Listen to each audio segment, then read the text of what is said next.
Hello നമസ്കാരം, സുബിനാണ്. ഇന്നത്തെ വിഷയം 10 things I hate about you.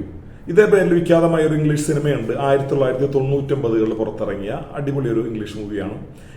ആ സിനിമയെ കുറിച്ചുള്ള വിശകലനമോ ഒന്നുമല്ല ഇന്ന് നമ്മൾ ഉദ്ദേശിക്കുന്നത്. നമ്മൾ പലപ്പോഴും നമ്മുടെ ജീവിതത്തിൽ പല ആളുകളും പല കാലഘട്ടങ്ങളിലും പല അവസരങ്ങളും നമ്മൾ മാറ്റി നിർത്തുന്നതായിട്ട് നമുക്ക് തോന്നിയിട്ടുണ്ടാവാം, ഇല്ലേ? അപ്പൊ എന്തുകൊണ്ടായിരിക്കും അത്തരം ആളുകൾ നമ്മളെ മാറ്റി നിർത്തിയിട്ടുണ്ടാവാം? അത് നമുക്ക് സ്വയം ഒരു വിശകലനം ചെയ്യാനും നമ്മളിൽ അത്തരം തെറ്റുകളുണ്ടെങ്കിൽ കുറവുകളുണ്ടെങ്കിൽ നമുക്ക് മാറ്റി കൂടുതൽ മികച്ച സൗഹൃദങ്ങളും ബന്ധങ്ങളും ഉണ്ടാക്കാനും നമ്മളെ ഈടുറ്റ സൗഹൃദം സൃഷ്ടിക്കാനൊക്കെ ഉപയോഗപ്രദമാകുന്ന 10 ടിപ്സാണ് നമ്മളിന്ന് നിങ്ങളുമായിട്ട് പങ്കുവയ്ക്കുന്നത്. എന്താണ് ഒന്നാമത്തെ കാര്യം എന്ന് പറയുന്നത്? സെൽഫിഷ്നെസ്. നമ്മൾ ഏതൊരാളും സെൽഫിഷാണ്. പക്ഷെ എന്തുണ്ട്, അമിതമായിട്ട് മറ്റുള്ളവർക്ക് അർഹമായ പ്രാധാന്യം നൽകാതെ നമ്മളിൽ മാത്രം ഒതുങ്ങുകയാണെങ്കിൽ, നമ്മൾക്ക് മാത്രം കൂടുതൽ ഇമ്പോർട്ടൻസ് കൊടുക്കുകയാണെങ്കിൽ എന്തുണ്ട്, ആളുകൾ നമ്മൾ എന്നൊരു ഗ്യാപ്പ് ഇടാനുള്ള സാധ്യത കൂടുതലാണ്. അപ്പൊ എന്തുകൊണ്ട് ചെയ്യാം, നമ്മളെപ്പോഴും നമ്മളുടെ കൂടെയുള്ള ആളുകളെ അർഹമായ ഈ പ്രാധാന്യത്തോട് കൂടിയിട്ട് അവർക്ക് അതിനുള്ള പ്രാധാന്യം കൊടുക്കുക, അവർക്ക് കൂടുതൽ അവസരങ്ങൾ കൊടുക്കുക. അപ്പം നമ്മൾ സെൽഫിഷ് അല്ലാതെ ആയാൽ തന്നെ ആളുകൾ നമ്മൾക്കും വേണ്ട ഇമ്പോർട്ടൻസ് തരും, നമ്മളെ അവർ അംഗീകരിക്കും, നമ്മൾ അവരോടൊപ്പമുള്ള അവരെ കൂടെ കൂട്ടാനുള്ള സാധ്യതകൾ കൂടുതലാണ്. രണ്ടാമത്തെ കാര്യം എന്ന് പറയുന്നത് ശുഭാപ്തി വിശ്വാസമില്ലാത്ത ആളുകൾ. ചില ആളുകൾ കാണാം, നമ്മൾ എന്തിലും കുറ്റങ്ങൾ മാത്രം കണ്ടു. നമ്മൾ എന്തൊരു സ്ഥാപനം അല്ലെങ്കിൽ എന്ത് കാര്യം സ്റ്റാർട്ട് ചെയ്യുമ്പോഴോ അതിലെ പ്രശ്നങ്ങൾ മാത്രം പറയും, അല്ലെങ്കിൽ എന്ത് കാര്യം പറഞ്ഞാൽ അതിൽ കുറ്റങ്ങൾ മാത്രം കണ്ടെത്തുന്ന ആളുകൾ പൊതുവെ എന്തുണ്ട്, അവരെ വെറുക്കും. അപ്പോൾ അതുകൊണ്ട് നമ്മൾ എന്ത് ചെയ്യാം, എന്തൊരു കാര്യത്തിലും പ്രശ്നങ്ങൾ ഉണ്ടാവാം, പക്ഷേ നമ്മൾ കൂടുതൽ ഹാർഡ് വർക്ക് ചെയ്യുകയാണെങ്കിൽ എന്തുണ്ട്, നമുക്ക് വിജയിക്കാൻ കഴിയും എന്ന മോട്ടിവേഷനോട് കൂടിയുള്ള കാര്യങ്ങൾ മാത്രം ആളുകളോട് പ്രചരിപ്പിക്കാൻ നോക്കുക. അത് മാത്രം എന്തെങ്കിലും പ്രശ്നങ്ങൾ കാണാതെ നല്ല പോസിറ്റീവായ വശങ്ങൾ ശുഭാപ്തി വിശ്വാസത്തോടെ നമ്മൾ വിശ്വസിക്കുകയും നമ്മളോടൊപ്പമുള്ളവർ വിശ്വസിപ്പിക്കാൻ ശ്രമിക്കുകയും ചെയ്യുമെന്നുണ്ട് നമ്മളെ കൂടുതൽ ആളുകൾക്ക് ഇഷ്ടമാവുകയും വിശ്വാസം നമുക്ക് കൂടുതലുണ്ടാവുകയും നമുക്ക് സൗഹൃദങ്ങളും അതേപോലെ പ്രാധാന്യത്തോടെ ഉണ്ടാവുകയും ചെയ്യുന്നു. മൂന്നാമത്തെ കാര്യം എന്ന് പറയുന്നത്, നമ്മൾ വളരെ ടോക്കറ്റീവ് ആണെങ്കിൽ. ചില ആളുകൾ ഭയങ്കര ടോക്കറ്റീവ് ആയിരിക്കും. അപ്പോൾ ആ ടോക്കറ്റീവ് ആകുമ്പോൾ എന്തുണ്ട്, മറ്റുള്ള ആളുകളെ കൊണ്ട് സംസാരിപ്പിക്കാതെ നമ്മൾ ഒരു ലിസണർ ആവാതെ വെറുതെ സംസാരിക്കുക മാത്രമാവും. ചില ആളുകൾ നമ്മൾ സംസാരിക്കുകയും ചെയ്യും, അതുപോലെ നല്ലൊരു കേൾവിക്കാരനാവുകയും ചെയ്യും. അത് കുഴപ്പമുള്ള കേസല്ല. പക്ഷെ എന്തുണ്ട്, നമ്മൾ ടോക്കറ്റീവ് മാത്രമാണ്, മറ്റുള്ളവരെ കൊണ്ട് സംസാരിപ്പിക്കുന്നില്ല എങ്കിൽ എന്തുണ്ട്, അത്തരം ആളുകളോടൊപ്പം ആളുകൾ സൗഹൃദം കൂടാൻ വലിയ താല്പര്യം കാണിക്കില്ല, അവരിൽ നിന്ന് മാറി നടക്കും. അപ്പം എന്തുണ്ട്, റേഡിയോ പോലെ ആവാതെ നമ്മൾ പറയുക, മറ്റുള്ളവർ കേൾക്കുക മാത്രമല്ലാതെ എന്തുണ്ട്, മറ്റുള്ളവർ പറയുന്നത് കൂടി കേൾക്കാൻ തയ്യാറാവുക. അപ്പോൾ നമ്മളുടെ സൗഹൃദങ്ങൾ കൂടുതൽ ഈടുറ്റ ഒരു റിലേഷൻ നമുക്ക് ഉണ്ടാക്കാൻ കഴിയും. നാലാമത്തെ ക്വാളിറ്റി എന്ന് പറയുന്നത് എന്താണ്, ഈ സത്യസന്ധത ഏതൊരു റിലേഷനും വളരെ ഇമ്പോർട്ടൻ്റ് ആണ്. പക്ഷെ നമുക്ക് എല്ലാ മനുഷ്യന്മാർക്കും പരിപൂർണമായിട്ടും സത്യസന്ധരാവാൻ കഴിയില്ല. അപ്പോൾ എന്തുണ്ട്, നമ്മൾ മറ്റൊരാളുകളെ വേദനിപ്പിക്കാത്ത, മറ്റൊരാൾക്ക് ദോഷമുണ്ടാവാത്ത രീതിയിൽ മാത്രം എന്ത് ചെയ്യുക, ചെറിയ നുണകൾ പറഞ്ഞാലും കുഴപ്പമില്ലെങ്കിലും പരമാവധി സത്യസന്ധരാവാൻ ശ്രമിക്കുക. സത്യസന്ധരാകുമ്പോൾ തന്നെ മറ്റുള്ള ആളുകൾക്ക് നമ്മളോട് ഇഷ്ടം ഉണ്ടാവുകയും അവരോടൊപ്പം നമ്മളെ ചേർത്ത് നിർത്താനുള്ള കാര്യങ്ങൾ കൂടുതൽ ഇമ്പോർട്ടൻസ് അവർ നമുക്ക് നൽകുകയൊക്കെ ചെയ്യും. അടുത്ത കാര്യം എന്ന് പറയുന്നത് എന്താണ്, അപവാദം പ്രചരിപ്പിക്കുക എന്നുള്ളത്. നമ്മുടെ ലൈഫിൽ നമ്മൾ ഒക്കെ പലപ്പോഴും ഈ ഗോസിപ്പുകളുടെ ഭാഗമാവാറ് നമ്മളും കേൾക്കാറുണ്ടായിരിക്കും. നമ്മൾ ചിലപ്പോൾ പറയാറൊക്കെ ഉണ്ടാവും. നമ്മൾ ഇല്ല എന്നൊക്കെ പറയുകയാണെങ്കിൽ വെറുതെ നുണയാണ് നമ്മൾ. പക്ഷെ എന്തുണ്ട്, എല്ലാവരെ കുറിച്ചും അപവാദം പറയുന്ന ആളാണ് നിങ്ങളെങ്കിൽ ഇന്ന് പരിപാടി നിർത്തുക. കാരണം വെച്ചാൽ നിങ്ങളെ മറ്റുള്ള ആളുകൾ മാറ്റി നിർത്തുന്നത് ഈ ഒറ്റ കാരണങ്ങൾ കൊണ്ടായിരിക്കും.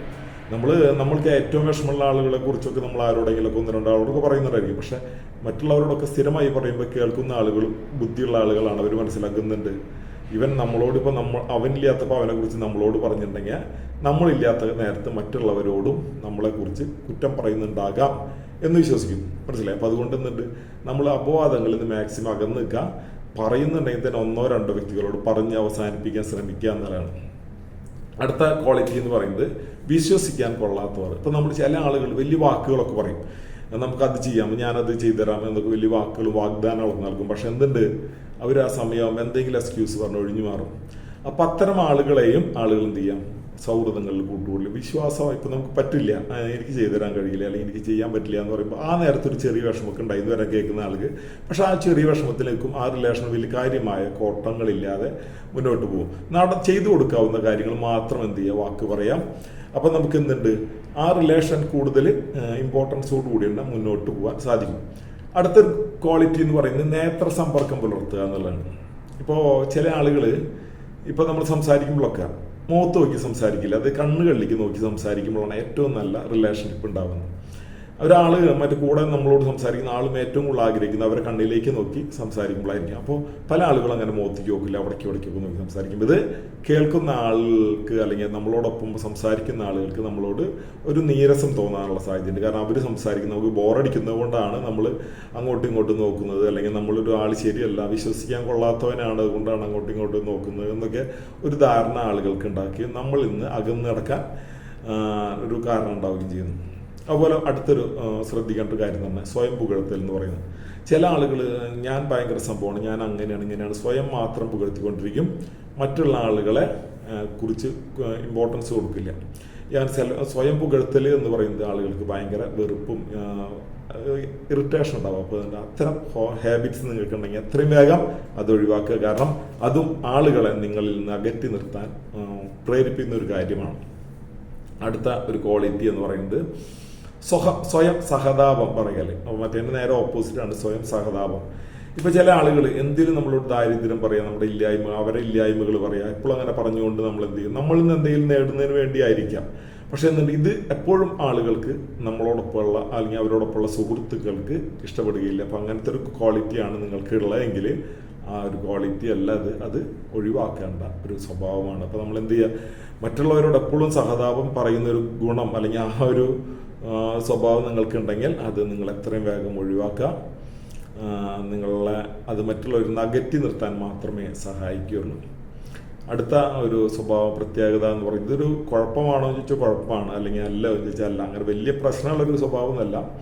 എങ്കിലും എന്തുണ്ട്, നമ്മൾ വൈകി എത്തുന്നുണ്ട്. ചില ആളുകൾ ഇപ്പോൾ എവിടേക്കെങ്കിലും പോവാന്ന് പറയുമ്പോൾ എന്നിട്ട് സമയത്തിന് എത്തില്ല, എന്തുണ്ട് കുറച്ച് വൈകിട്ടാണ് എത്തുള്ളൂ. ഇപ്പോൾ നമ്മൾ 10 മണിക്ക് പോകാമെന്ന് പറഞ്ഞാൽ അവർ 10:30-11 മണി നേരത്താവും ചിലപ്പോൾ എത്തുള്ളൂ.